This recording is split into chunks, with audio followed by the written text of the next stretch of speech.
scouted the game for Alcorn?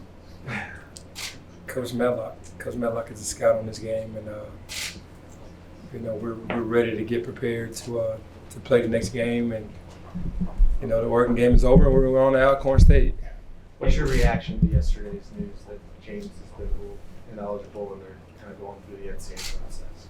Well, obviously, all of this is tough, but we support James on everything. We obviously understand the difficulty for an 18-year-old to be going through this, and the NCAA has a job to do. But at the end of the day, we support what James and his family and his representation want to do. With you guys, obviously that lawsuit being withdrawn, do you guys regret any of the course action you guys took initially to have them play? Not at all. Hey, did this affect James on the court? I know it affected him off the court mentally, but do you think it affected him on the court? He had some good numbers, but do you think he could have been better if this hadn't been over his head? Obviously as an 18-year-old, there's got to be a lot of stuff going through your head. And, I'm sure he reads and sees what's going on. He can't understand it. People who he thought they were on his side and thinking like, man, I'm just a kid. He's finding out that it's a very harsh world and people have jobs to do. So obviously I'm sure it could get him down a little bit for sure. Do you know what the ultimate resolution is with James when you're going to have him back? We haven't heard anything, and that's what we're waiting on. That's what's been the biggest problem. We want to know. And what's your approach with the guys you have? Obviously, you got to win games with the guys you have. We've been here, in the two exhibition games. We went to the Bahamas without James. Obviously, the rest of the crew is well prepared to go out and play. We'd love to have him, but until we find out, the other guys are more than ready to go. How would the roles change for each person, and who would you rely on more so than other in the absence of James? I think the roles they changed last time because we put pressure at the five. We really don't want to do that much. We're going to have to ask Lance Thomas and Isaiah Maurice to just really step it up at the five spot because we kind of want to keep Precious in his regular position. If we have to go to the five, then that just means that we're just desperate to have to do that. But as far as everybody else, it's just next man up. I think that as a collective crew, we're going to have to do it as a team and not individually. As far as what you expect to hear, any sense of when you expect to hear the ultimate resolution? Man, when you find out, let me know. We're still waiting on Isaiah Stokes, so we're just in limbo right now. Do you think that in terms of recruiting, in terms of your brand, that this has helped the program because you're standing up for your guy, or that the uncertainty has hurt the program? How do you feel about it? No, I think it helps because they understand that I'm with my guys, and I have my guys back. And I think this was been lost in this whole thing. Obviously, the way that they reneged on their original decision, they would make a horrible stage partner. How frustrating is just that part of it, the reversal? It's just how the NCAA works, and we just have to respect that. And any update on the home and home with Kentucky and Cal? We haven't even visited that at all. So we'll see. You seem honestly a little more subdued than usual. Is this getting you down? Or No. That's one thing that you'll never see from me because, we see the situation, and all I want to do is coach in my alma mater for a city that I love, a school that I love, and all James want to do and the boys want to do is play basketball. That's pretty much all we want to do. You have gotten a lot of support from. You talk about he doesn't know who his friends are. There's been a lot of people around the country who've said, "Go Memphis, go James." I think I definitely love that part because this is difficult on the city, it's difficult on the school, definitely difficult on James, and I'm getting through it. It's just a part of life that you just I'm like, this too shall pass. As far as where things stand in the process of this whole thing, is it fair to say that you're just waiting, or do you have to? We're just waiting. There's not more meetings that you have to be at. No, we're just honestly waiting. In hindsight, do you regret would you do anything different in the way you distributed the minutes in the Oregon game? No. We got into foul trouble. We kind of derailed our normal rotation. For James to get 2 fouls, that second foul was, pretty funny to me. And for him to go to the bench and only play 4 minutes in the first half, come on, that's our best player. He goes to the bench, and we just have to improvise from there. So that's what happened. That's what happened with the rotation. Do you have like a plan B for if that happens again, if he gets in early foul trouble, like this is what we'll do now? Yeah, for sure. Obviously, you know, the big stage, a big game, 2 time zones north on their home soil was a tough game for a young team, and you just wanted to see what guys would step up. We understand things like this can happen. Everybody's well prepared on what's going on with the team, offensively and defensively. Everybody just has to step up and do it collectively. What was their overall reaction to like going to the Nike facility and then at the Trailblazers practice facility? Well, I've been on the campus since '93, but it really has changed a lot because of the newer buildings that they're building. So for the guys, just to see the history of what happened with Nike was great, and then to go to the Trailblazers facility. Anytime you can take guys to, you know, an NBA facility for them to see how the pros do it compared to our facility as well, you know, it's always good.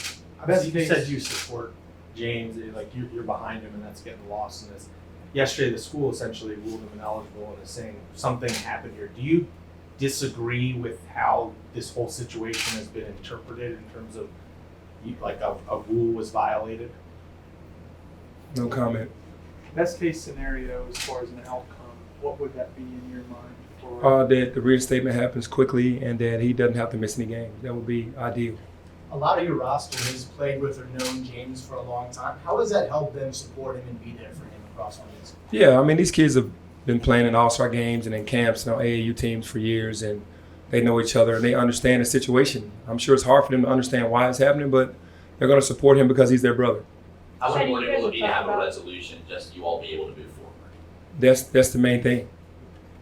We've been trying to do that for a while. That's the main thing. We want a resolution so we can move forward. So the shirts on your back, the shirts with the target on the back, those were That was made way before any of this. Okay, but the shoes that you wore, did you choose the LeBron shoes on more than an athlete because of the moment? Because the Well, I am. I'm more than a coach. But I'm was more it- than an athlete. and I'm more was than it- all that. I'll do everything for, you know, for the school, for the kids that I've coached over the years. It's bigger than basketball with me, and that's why I wore those shoes, because it is. And a lot of people don't understand that. You picked those shoes for that day because of everything that was going on. Well, for that trip, I took those shoes because I wanted to wear them, you know, because I love LeBron, and I am more than an athlete. But you guys have talked about. Talking about the boys playing on the big stage for the first time. How much do you think their shooting struggles might have been nerves or something like that? Well, they had a great game plan. You have to tip your hat to them. We obviously knew that they weren't going to allow our shooters to get good looks, and the youth kind of came into play because we took some very tough shots. And after the game, watching film, those guys were cringing in the film room and going, "I can't believe I took that shot." But their game plan worked. They were trying to run us off 3-pointers and push us back into the paint. They played a great matchup zone. We were well prepared, but like I said before, you can't never account for the nervous energy in a kid. We're a young team, and we did not bode well playing against that zone and getting the ball inside or shooting threes, nor shooting threes. And 4 for 23 is something that you never want. And we'll learn from it, and I feel like we'll be better a month from now, you know, from that game. Penny, you guys have talked about the hopes you have for this season. Now not knowing what could happen with James. I mean, have you seen enough from these players that you need to change that thought, or is it stay the same? No, I think everything stays the same. I don't think that it's in a position. We're hoping that the NCAA acts quickly on this and gives us a fair ruling on what's going on, and we can move past this. And, you know, the team is figuring that out, that's what we want. But if he can't play, whoever's out on the floor is more than prepared to play. How would you rate your defensive performance against Oregon, and what could have been done better other than the obvious? You know, for a young team, we actually stayed in the game and fought. We messed up maybe 7 or 8 times on our defensive principles and what we wanted and our game plan. And every time we messed up, they knocked the shot down and hurt us. So, and then, you know, it was just kind of like self-inflicted wounds. And we're learning from that. But obviously, I thought the defense did really well. When you look at, Go ahead. you go. When you look at the national response to Memphis and a lot of positivity going your way throughout this entire thing, what is it about this team, this program, and mostly about James that you think kind of fostered, you know, people really being on his side in a case like this? I think they're just looking at the situation. I mean, are we all looking at the situation? Or why this is bad? I mean, I think that everybody's looking at it. I think everybody's kind of controlled their own narratives, but if you're looking at it for what it's worth, you see it. People in the country are saying how. So that's why they're on this side. Coach, you guys have obviously said, I mean, you don't regret the route you guys have taken. You guys had James back in this situation. Has he expressed anything to you directly, kind of Just what has he said in response to you guys having his support and his back? No, he loves that. He's just really confused. Like, really confused. I mean, he's, like I said, he's an 18-year-old kid. He is really, like, hurt that they're trying to take games away from him, you know, and he wants to play. All he wants to do is play basketball. But has he expressed gratitude? Yeah, oh, absolutely. He tells the players and has told me plenty of time through this entire process that, you know, he's happy for his brothers and his family and that, you know, we'll get past this. James is a very brilliant kid. He understands what's going on, but still hurts. For a young team going through all this, you know, you guys are still getting to know each other. Obviously, some of these guys have played a couple years together, but still young, a lot of freshmen on the squad. Going through this, does this, you know, think bond these guys? You know, It does. I think it does. I think obviously they know that a brother is going through turmoil and our school is going through something and you become closer.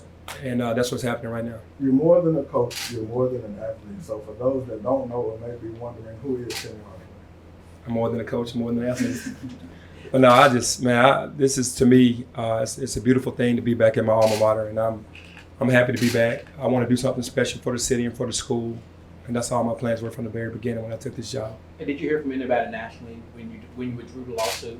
But keep pursuing it, you know, to try to win your case. No, I mean, everybody's going to try this thing in the public. You know, everybody's going to have their own opinion about how this should go and what's really going on. But we're just waiting on a resolution. Got time for one more? What about Alcorn State? Can you tell us about that? Oh, are we playing tomorrow? No, Alcorn State obviously is, you know, is a team that, you know, you've been looking around the country. Any team is capable to get hot. Evansville went into Kentucky. I mean, they were well coached and they were more prepared and they were a veteran team. So when you have a young team like us, we don't take any game for granted. And tomorrow's game, it's just going to be preparation for any other game and be ready to play and try to protect home court. Your reaction to Kentucky losing there? It's just, you know, some of these, you know, mid-major teams are veteran-laden teams that have seniors, a bunch of seniors, and some grad transfers. And when you play against young teams, sometimes they can happen. All right. Thank you. Thank you. Thanks, Coach.